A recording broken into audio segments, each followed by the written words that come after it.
James Hadley Chase was born on the 24th of November, 1906 in London, England. James's father, Colonel Francis Raymond, was a veterinary surgeon in the colonial Indian Army. Because of James' father's work, he wanted his son to grow into a scientist like himself. James was expected to become a doctor or a famed science researcher. Even as a child, James did not like the idea of becoming just like his father. He had visited his father's clinic and had witnessed the operation his father performed and knew that he was not cut out for such a life. Because James was still a dependent minor, he found it difficult to let his father know what he truly wanted to become, which was, at the time, just a book salesman. James was enthralled by books. He read a lot of children's storybooks as a child and was fascinated by storytelling. He also had a liking for poetry. His father was not opposed to James's love for literature, as his father did not read much meaning into it, and considered reading a good way to pass time.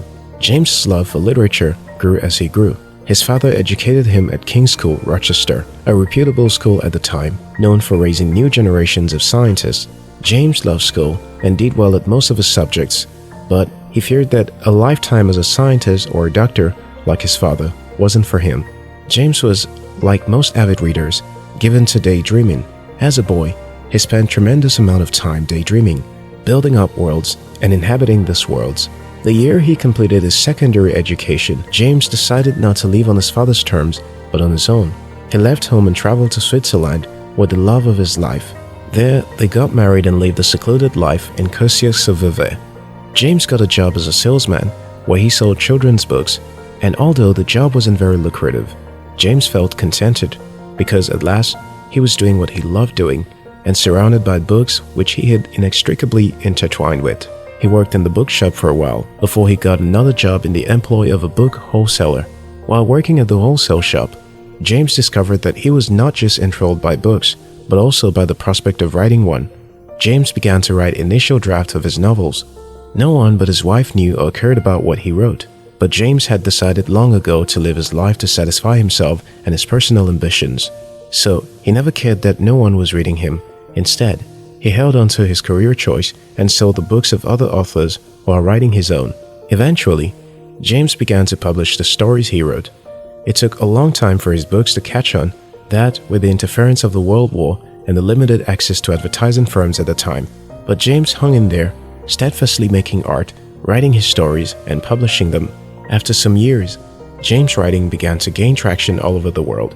James eventually authored 90 thriller novels and is considered one of the most successful authors of his generation. The thing is, for society to evolve, some people must question the order of things. The easiest way to lead a mediocre life is to allow people to dictate the trajectory of your life and career. Everyone who wants to leave their mark on this world must learn to set standards for themselves, different from what society expects of them.